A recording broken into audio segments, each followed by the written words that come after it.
Hello friends, welcome to my YouTube channel. अनि आजको यस भिडियोमा चाहिँ हामीले क्लास 12 को फिजिक्सको कम्प्लिट सिलेबस एक्सप्लेन गर्नेछौँ। यो भिडियो किन जरुरी छ सुरुमा म तपाईलाई भन्छु। यो भिडियो हेरिसकेपछि तपाईलाई यस्तो फोकस आउँछ कि मैले क्लास 12 मा त पढ्नुपर्ने रहेछ है, मैले पढिनँ भने त क्लास 12 को कोर्स त एकदम धेरै रहेछ, मेरो रिजल्ट बिग्रिन्छ अनि पछि म विदेश जान पाउँदिनँ, अथवा पछि मलाई ब्याचलरमा एकदम गाह्रो हुन्छ, त्यही भएर मैले सुरुदेखि नै पढ्नुपर्छ भन्ने खालको फिलिङ्स आउँछ यो भिडियो हेरिसकेपछि चाहिँ। अब यो भिडियो हेर्दाखेरि तपाईँले बुझ्नु चाहिँ के बुझ्नुहुन्छ भन्दाखेरि क्लास 12 को फिजिक्समा चाहिँ मैले कुन कुन टपिकलाई चाहिँ फोकस गर्नुपर्छ अनि कुन कुन टपिकलाई चाहिँ अलिकति स्किप गर्दाखेरि पनि हुन्छ भन्ने कुराहरू तपाईँहरूलाई सबै ज्ञान आज हुन्छ है। त्यही भएर भिडियो चाहिँ लास्टसम्म हेर्नुहोस्, कहाँबाट कति मार्क्स आउँछ सबै थोक एक्सप्लेन गर्छौँ, कुन टपिकमा के पढ्नुपर्छ सबै थोक एक्सप्लेन गर्छौँ। अनि त्यस पछाडि लास्टमा तपाईँलाई एउटा सरप्राइज पनि छ। के सरप्राइज छ लास्टसम्म भिडियो हेर्नु अनि थाहा पाउनुहुन्छ। अब भिडियोलाई चाहिँ स्टार्ट गरौँ है त। अब तपाईँले क्लास 12 को कोर्स हेर्ने हो भने होइन, क्लास 12 मा टोटल भनेको तपाईँहरूलाई 25 वटा लेसन छ, 25 वटा च्याप्टर छ। 25 वटा च्याप्टरमा कुन च्याप्टर कति इम्पोर्टेन्स छ त्यो सबै हामी एक्सप्लेन गर्नेछौँ। अब हामीले चाहिने पर्ने कुरा चाहिँ हेरौँ है त। अब के छ त भन्दाखेरि हेर, सिडिसीले हामीलाई एप्रुभ गरेको छ, यस्तो हुन्छ क्या सिडिसीले। अब तिमीहरूलाई थाहा नै छ होला, 11मा पनि तिमीहरूले अलिक हल्का हल्का प्याटर्नसँग चाहिँ फेमिलियर भइसक्यो। सुरुमा 11वटा एमसिक्यू आउँछ, तिमीहरूलाई थाहा नै छ। त्यसपछि 40 मार्क्सको चाहिँ सर्ट एन्सर क्वेसन आउँछ, 8वटा आउँछ अनि त्यसले कति मार्क्स क्यारी गर्छ, 40 मार्क्स क्यारी गर्छ। त्यसपछि 3टा लङ एन्सर क्वेसन आउँछ, त्यसको मार्क्स चाहिँ 24 हुन्छ क्या। अब हेर, अब कुन टपिकलाई चाहिँ धेरै फोकस गर्ने, कुन युनिटलाई चाहिँ फोकस गर्ने हेर। मार्क्स सबसे धेरै केमा छ, इलेक्ट्रिसिटी एन्ड म्याग्नेटिजममा 21 मार्क्स छ। त्यही भएर इलेक्ट्रिसिटी एन्ड म्याग्नेटिजम सुरुदेखि नै राम्रोसँग पढ्दै जाने हो। त्यस पछाडि वेभ एन्ड अप्टिक्स पनि इम्पोर्टेन्स छ। हेर 15 मार्क्स आइरहेछ, यहाँ 19 मार्क्स आइरहेछ। मोडर्न फिजिक्स त इलेक्ट्रोन सिडोक्ट्रोन भनिरहेको थिएँ मैले, सेमी कन्डक्टरहरू हो, योबाट 19 मार्क्स आउँदो रहेछ। त्यस पछाडि मेकानिक्स फोकस गर्ने, रोटेसनल डाइनामिक्स, टाइम पिरियड, तो सिम्पल पेन्डुलमहरू, त्यस्तो कुराहरू फोकस गर्ने, फ्लुइड स्ट्याटिक। त्यस पछाडि थर्मोडाइनामिक्स अलिक थोरै फोकस गर्ने, धेरै फोकस गरेर राख्नु परेन। यसमा लास्टतिर यसो हेरेर पढ्दा भइहाल्यो, बुझ्यो होइन। यसरी पढेर यसरी फोकस गरेर सुरुदेखि नै म यस्तो तरिकाले पढ्छु भनेर चाहिँ गर्नु पर्यो। अब तिमीहरूलाई अर्को कुरा के भन्न आँट्दैछु भन्दाखेरि, अब अहिले चाहिँ हामीले होइन यो नेपाली एजुकेसन YT अनि प्रशान्त दास, अब यो नेक्सनको एउटा इन्स्टिट्युट चलाउनुहुन्छ त्यो सरले चाहिँ, अनि त्यो सर र म मिलेर चाहिँ एउटा अनलाइन क्लास स्टार्ट गर्न आँटेको होइन। अब यो अनलाइन क्लास चाहिँ कस्तो हुन्छ के हुन्छ भन्ने कुरा चाहिँ हेर है त। यो चाहिँ फर्स्ट टाइम मैले लन्च गर्न आँटेको होइन आफै होइन। यसमा चाहिँ के हुन्छ त भन्दाखेरि तिमीहरूले होइन बेस्ट क्वालिटी अफ एजुकेसन पाउँछौ। अब तिमीहरूले त मैले लाइभमा पढाएको त देखेको छैनौ नि त। अब तिमीहरूले रिसेन्टको हालेको इन्ट्रिग्रेसनको भिडियो, डिफ्रेन्सियलहरूको भिडियो तिमीहरूले मैले पढाएको हेर्न चाहन्छौ भने चाहिँ त्यो रिसेन्ट हालेको भिडियोहरू हेर क्या। त्यहाँ आएर मैले कोअर्डिनेट इन फ्री स्पेसहरू भयो, प्लेनहरू भयो, मैले पढाएको छु। तिमीहरूलाई त्यो पढाएर तिमीहरूले त्यो भिडियो हेर, तिमीहरूलाई मन परेन छ भने मलाई भन्नु क्या। त्यस्तो दामी पढाउँछु, तिमीहरूलाई केही आउँदैन, जिरो स्टार्ट, जिरोबाट माथि लेभलमा जाने हो होइन। कोर्स कम्प्लिट गर्ने हो। यो कोर्स चाहिँ अब तिमीहरूको फाइनल इक्जामसम्म हामी पढाउने हो तिमीहरूलाई। अनि सब सिलेबस कम्प्लिट गरेर तिमीहरूलाई इक्जामको लागि ल है त म प्रिपेयर भएँ भन्ने खालको बनाएर छोड्ने हो होइन। त्यस्तो तरिकाले पढाउने हो। सब यो क्लासहरू चाहिँ जुमबाट हुन्छ होइन। अनि क्लासहरू चाहिँ बेलुका अब 5 बजेदेखि अथवा 6 बजेदेखि उता हुन्छ बेलुकाको होइन, 6, 7, 8मा हुन्छ। त्यस्तो तरिकाले हामीले क्लास लन्च गर्ने, सबैलाई सुइटेबल हुन्छ नि त त्यो टाइम। त्यही भएर त्यतिखेर लन्च गर्न आँटेको। अब जुमबाटै हुन्छ क्लास चाहिँ। अनि रेकर्डेड भिडियोहरू एभाइलेबल हुन्छ तिमीहरूलाई। अनि पास्ट इयर क्वेसनहरू सबै सल्भ गर्ने, त्यो उयो हुन्छ नि, निवाको उयोहरू हुन्छ, अस्मिताको ओल्ड इज गोल्ड हुन्छ नि, त्यो सबै हामी सबै गर्ने क्या। म इन्डिभिजुअली गराउँछु क्या, त्यो हरेक क्वेसनहरू गराउँछु मै बेलुका होइन। तिमीहरूलाई टिप्सहरू दिन्छु, पढाउँछु। म्याथको तिमीहरूलाई इन्ट्रिग्रेसन, क्यालकुलसहरू होइन, अनि यो म्याथ, यो फिजिक्स भयो, यो सबै खतरा बनाउने। अनि प्रशान्त सरले चाहिँ अब केमिस्ट्री हेर्नुहुन्छ, केमिस्ट्री पनि राम्रो पढाउनुहुन्छ प्रशान्त सरले। अनि त्यसरी पढ्दै जानुपर्छ। अनि यसमा चाहिँ के हुन्छ त भन्दाखेरि तिमीहरूलाई योबाट चाहिँ फाइदा के हुन्छ त भन्दाखेरि सुरुदेखि नै तिमीहरूको इम्प्रुभमेन्ट देख्न थाल्छौ क्या। क्लास लिएको 2-3 दिनदेखि नै ल है मैले पढ्नुपर्छ, अब पढ्नुपर्छ भन्ने खालको फिल आउँछ क्या तिमीहरूलाई। म भन्छु नि त तिमीहरूलाई यस्तो गर्नुपर्छ, यस्तो गर्नुपर्छ, यस्तो गर्नु हुँदैन है, यस्तो गर्यो भने त यस्तो हुन्छ भनेर सब तरिकाले तिमीहरूलाई एक्जाम ओरिएन्टेड तरिकाले सुरुदेखि नै बनाएर होइन, लास्टसम्म चाहिँ खतरा मार्क्स ल्याउने तरिकाले जाने। अनि पछि तिमीहरूलाई विदेश जानु छ, के जानु छ भने पनि तिमीहरूलाई हेल्पफुल हुन्छ नि त राम्रो मार्क्स आइसकेपछि त। त्यही भएर क्लास जोइन गर्ने, राम्रोसँगले पढ्ने। क्लास जोइन गर्नको लागि चाहिँ के गर्ने त भन्दाखेरि यहाँ नम्बर दिएको छु मैले, मेरो यो यहाँ दिएको 9812391588 नम्बर मेरै हो। मलाई मेसेज गर्ने होइन, व्हाट्सएपमा गएर अथवा भाइबरमा गएर जेमा मेसेज गर, म रिप्लाई दिन्छु। अनि क्लास जोइन गर्ने। अब क्लासको चाहिँ कति हो पैसा भन्ने कुरा भयो होइन। क्लासको पैसा चाहिँ 4000 हो होइन। 4000 किन राखेको भन्दाखेरि तिमीहरूलाई फिजिक्स पनि पढाउनु छ, केमिस्ट्री पनि पढाउनु छ, म्याथ पनि पढाउनु छ, अलिक पछि भयो भने बायोलोजी टिचरलाई ल्याएर बायोलोजी पनि पढाउनु छ।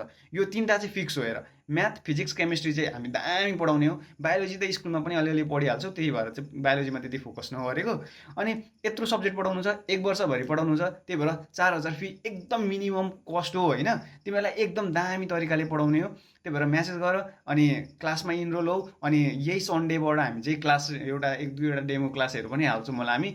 अनि राम्रोसँगले पढ्नुपर्छ अनि राम्रोसँगले अगाडि बढ्नुपर्छ, सँगै पढ्नुपर्छ। म तिमीहरूलाई यस्तो हेर न, मसँग पढ्न आइसकेपछि तिमीहरू ओभर धेरै पढ्छौ होइन, त्यति कुरा चाहिँ फिक्स हो। अनि रातिसम्म पढेर होइन राम्रोसँगले गर्नुपर्छ है त। अनि यो चाहिँ सरको क्लास हो होइन, यो सरले यस्तो गरेर गर्नुभएको छ, एउटै हो, हामी दुईजना मिलेरै गर्ने हो, त्यही भएर चिन्ता लिनु पर्दैन। सुरुमा अब च्याप्टर 1मा यसो हेर्ने हो भने होइन, अब रोटेसनल डाइनामिक्स छ। अब रोटेसनल डाइनामिक्स भनेको तपाईँहरूलाई के थाहा छ त भन्दाखेरि एङ्गुलर भेलोसिटी, एङ्गुलर एक्सेलरेसन हो, त्यस्तो खालको रोटेसनमा आउने कुराहरूलाई चाहिँ अब इनर्सियाहरू आउने कुराहरूलाई चाहिँ अब रोटेसनल डाइनामिक्स भन्यो होइन। अब यो पढ्नु पऱ्यो हामीले। अब पिरियडिक मोसन पढ्नुपर्छ, यसमा सिम्पल पेन्डुलमहरू पढ्नु पऱ्यो, कोनिकल पेन्डुलमहरू पढ्नु पऱ्यो, त्यसकै टाइम पिरियडहरू निकाल्ने होइन, त्यस्तो निकाल्ने पढ्नु पऱ्यो। एकदम सजिलो हुन्छ यो च्याप्टर, सजिलो हुन्छ। रोटेसनल डाइनामिक्स हल्का कन्फ्युजन हुन्छ विद्यार्थीलाई, अलिक नआउने टपिक हो। अब फ्लुइड स्ट्याटिक भनेको के हो त, नामले नै भनिरहेछ। फ्लुइड चाहिँ यदि रेस्टमा भएको बेलामा चाहिँ हामीले स्टडी गर्ने च्याप्टरहरू भयो होइन, यस्तो पढ्नु पऱ्यो यसमा चाहिँ।